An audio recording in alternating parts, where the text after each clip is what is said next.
what is it that you guys do to prepare for the mystery? Because, I mean, you're there, and we get to feel what you are bringing forward. I think we have all different techniques of getting into the moment and the suspense and the drama, and it definitely depends on our directors. Our directors are really great about fostering and creating space for us to feel all of the emotions, but we get into it, Chib, like through games, through breathing, through all of these different things.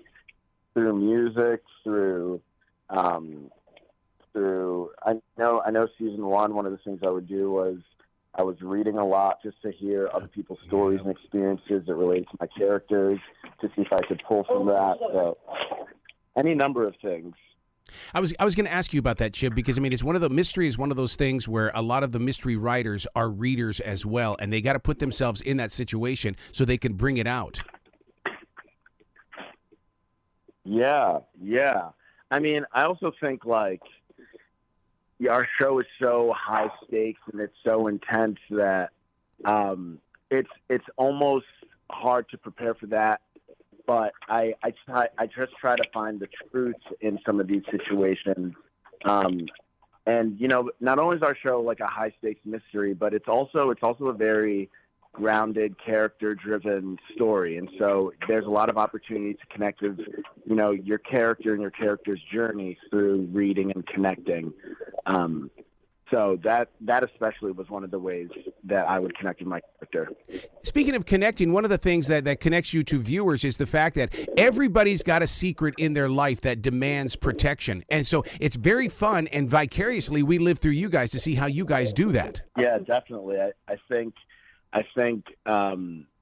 each character, that's the beauty when it's specific, when the writing is specific, when the portrayal is specific.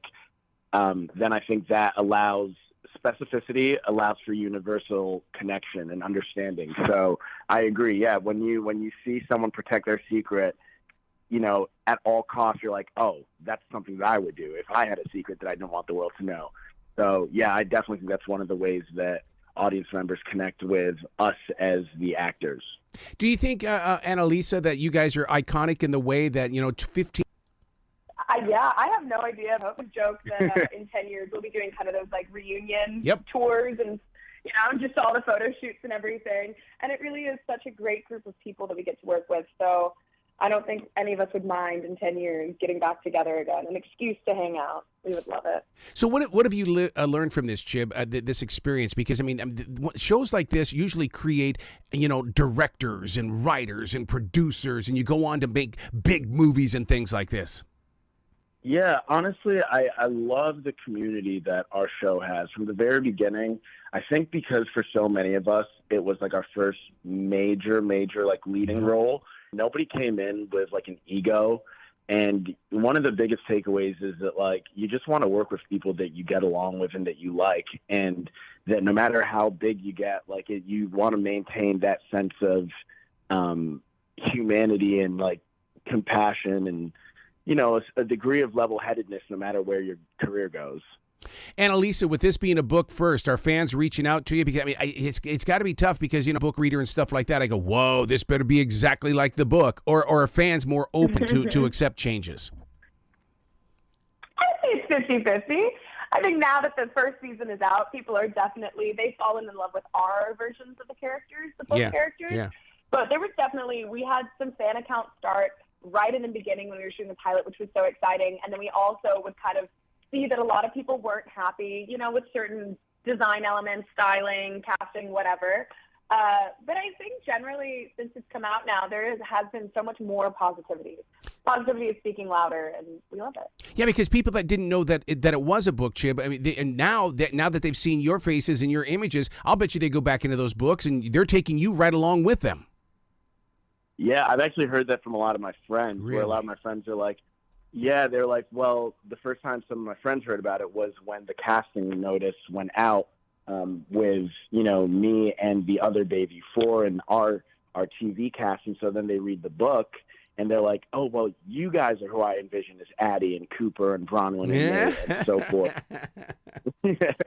And, on top of that, they released an edition of the original book, which has our faces on the cover. So I think even more so, viewers and readers will tap into the story with us in mind, which I think is pretty cool. Well, and you guys are pioneers in reality in the way that when on the TV show, One of Us is Lying, you're part of the Peacock family. And I mean this, for so many people, that is still a brand new step to them. But you guys are there and you're delivering quality to people.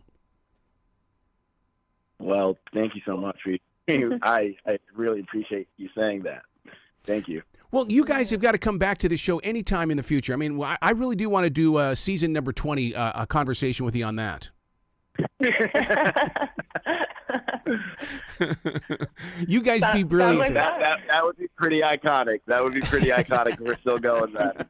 At that point, they might have to write in our children as like the next murder mystery solvers. Well, you guys be brilliant today, okay? Thank you so much. Sounds good. Thank you. You too. Bye-bye.